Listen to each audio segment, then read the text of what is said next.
Hey, it's Mo, and welcome to episode 64 out of 100 micro power packed episodes that are giving you what you need to succeed to grow your book of business, your relationships, and your career. Now, this is our fourth in our set of 5 about how to prepare for client business development meetings. We call our methodology around this dynamic meeting prep. It's killer. We go through it in great detail in our full Grow Big training. Really amazing stuff. And it gets people out of the habit of not preparing and how to prepare very, very efficiently with themselves or team members to win the day when it comes to client meetings. We've talked about how big decisions are made in meetings when people can see each other. I don't care if it's on Zoom or whether you're in person, but big decisions are not made on email or in WhatsApp. Big decisions are made when you can see each other. And that's why you want to prepare for these interactions. Your business development meetings are your high stakes event. You want to be ready for anything.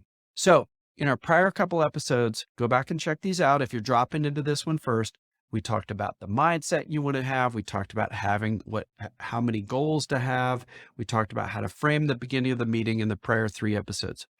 What I want to talk about in this one is to be ready for anything. We used the analogy or the metaphor before around sporting events where great athletes they don't know how the game is going to unfurl as it goes along, but they know certain events are going to happen. If you're a great footballer, you know certain set plays are going to happen. You're going to know at some place, if you're a defender, that at some point the ball's going to be dribbling on your right. How do you handle that? Other times it's going to be on your left. How are you going to handle that?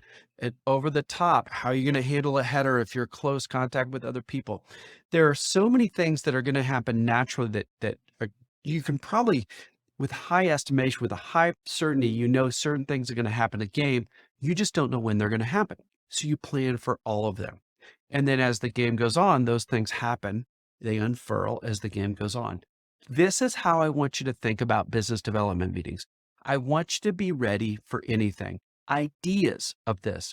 What are you going to do if the meeting is half the time? The person comes in to say, oh my gosh, a bunch of stuff's going on. I only have half the time that I thought. What are you going to do if you get double the time? Let's say they're really engaged. They want to walk you down the hall and introduce you to other people. Be ready for that. What are you going to do if you suggest you talk about X, but they want to talk about Y? What questions should you ask them? Really important. Go back and leverage the gravitas model that we've talked about. What questions might they ask you? Be ready for everything.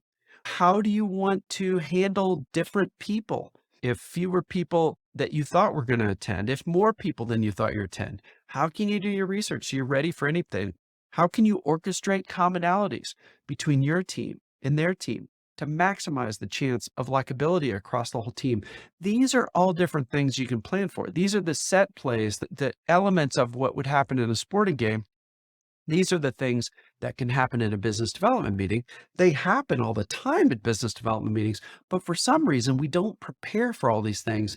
Most people prepare in a linear fashion. I'll say these things in this order. That's not the way it goes, just like we don't know how a sporting event's going to go. So be like a high performing athlete and prepare for everything. And then when it happens, you are ready to go. Really cool stuff. Now, if you go through our full Grow Big training, we've got forms and ways to plan for these with high efficiency. But in general, if you use these verbal ideas, you'll have a lot of success too. Okay, so I want to link to something that's pretty unique relative to what I've been talking about.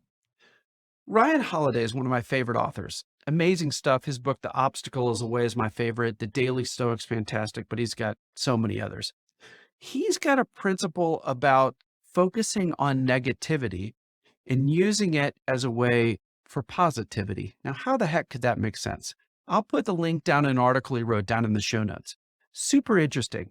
And basically what he says, and this can be really helpful for business development meetings, is if you can think in your mind, maybe even write down, what are all the things that could go wrong? That's actually a really interesting way to prepare for a business development meeting. After you've mapped out all the other stuff, and if they have different people show up, you're ready with the questions you want to ask them, you're ready for the questions they might ask you, really plan for things in a real positive way. Then, with some time that remains, you can do this with yourself or with your team. List out what are all the things that could go wrong. What are the questions we're really worried about they might ask? What are the curveballs they might throw at us? What are the issues that we've got going on in the marketplace that they might ask about that we're a bit worried about? What is everything that can go massively wrong in this meeting? And then figure out, how do you handle that? Is there a question you ask back? Is there a statement you say? Is there a dialogue you have? Is there another person that they should meet?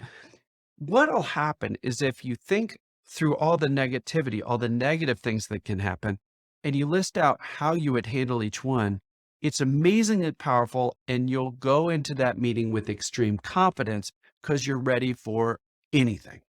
That's how an athlete approaches a game. That's how I want you to approach a business development meeting. And if you do that, you go in with confidence, and then you can always be tying everything back to that one goal that we talked about a couple videos ago. All right. So the trap I want you to avoid is being overly robotic, not planning, not thinking through the things that could go wrong. There's a whole bunch of traps to avoid there. And the key takeaways basically do the stuff that I shared in this video. All right. That's the end of this one. As with all these, I hope this video helps you help your clients succeed.